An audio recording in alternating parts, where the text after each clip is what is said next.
Well, Russia is observing the 75th anniversary of Victory Day, commemorating the surrender of Nazi Germany in 1945. President Vladimir Putin opened the celebration by speaking to the crowds in Moscow before a military parade, just a week before the nation votes on whether to amend its constitution, allowing Mr. Putin to possibly extend his presidency to 2036. CNN's Matthew Chance is following these developments from London. He joins us now live. Good to see you, Matthew. So what impact has the pandemic had on the staging of this parade? And, of course, what safety measures have been put in place for it? Well, it's had a pretty profound impact because normally it's May the 9th that the Victory Day parade is held, and it's been delayed up until today. And so that was as a direct result of the pandemic in Russia, which is, of course, the third worst affected country in terms of infections in the world after Brazil and the United States.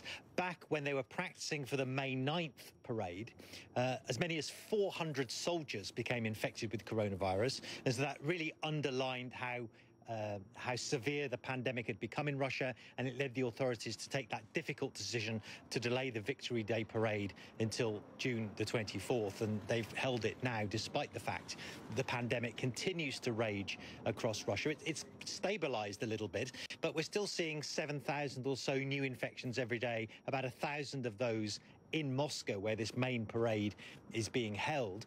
In terms of what measures are being implemented to try and protect the participants, well, the soldiers taking part, and there are 13,000 of them, have been held in quarantine for 2 weeks before this event. The VIP guests who have been invited into Red Square as onlookers to see the march past and the military equipment file past, they've all been tested, we're told by officials, for coronavirus. And the veterans, some of whom are in their 90s, who actually fought in the Second World War, well, they've also been held in quarantine at a health resort outside of Moscow. There's also social distancing been implemented. Several of the seats, every other seat also is left vacant in the stands, and the soldiers are marching at a greater distance from each other than they normally would.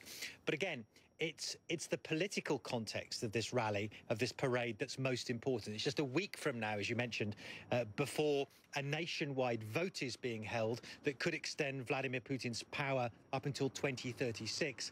And I think there's been some criticism that this has been an event that's been staged to rally patriotism ahead of that vote, so that Vladimir Putin, who's got historically low approval ratings at the moment, for him, can get a better outcome in that ballot.